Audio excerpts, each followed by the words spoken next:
TOR پر حکومت اور opposition کے درمیان ڈیڈ لاک طول پکڑتا جا رہا ہے۔ وزیر اطلاعات پرویز رشید اپوزیشن لیڈر خورشید شاہ سے ملنے آئے تو بہت ہی تپاک سے ملے، فرتے جذبات میں شاہ صاحب کے پاؤں چھو لیے، لیکن اس کے باوجود TOR کا اونٹ کسی کروٹ بیٹھنے کا نام نہیں لے رہا۔ خورشید شاہ کہتے ہیں کہ پاناما لیکس کا مسئلہ حل کرنے میں رکاوٹ حکومت کی ہٹ درمی نہیں بلکہ ناسمجھی ہے۔ حکومت کو اپوزیشن کے TOR ان اور من تسلیم کرنے چاہیے اور امینڈمنٹ قانون میں لے کے آنا چاہیے جو کمیشن کے سلسلے میں، اور اس پہ کوئی حکومت کو زیادہ وقت ضائع نہیں کرنا چاہیے۔ خورشید شاہ نے کہا کہ پیپلز پارٹی سڑکوں کی سیاست نہیں کرنا چاہتی، TORs پر پارلیمانی کمیٹی میں ڈیڈ لاک ختم نہ ہوا تو پھر آئندہ کا لائحہ عمل پارٹی کی مشاورت سے طے کیا جائے گا۔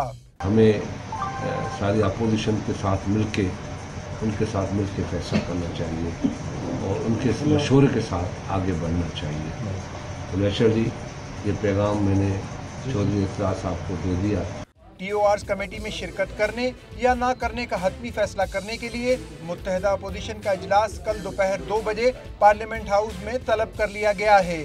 اجلاس میں متحدہ اپوزیشن کی تمام سیاسی جماعتوں کے نمائندے شرکت کریں گے۔ اجلاس میں شرکت کے لیے TOR کمیٹی میں شامل ارکان نے اپنی جماعتوں سے منظوری لے لی ہے۔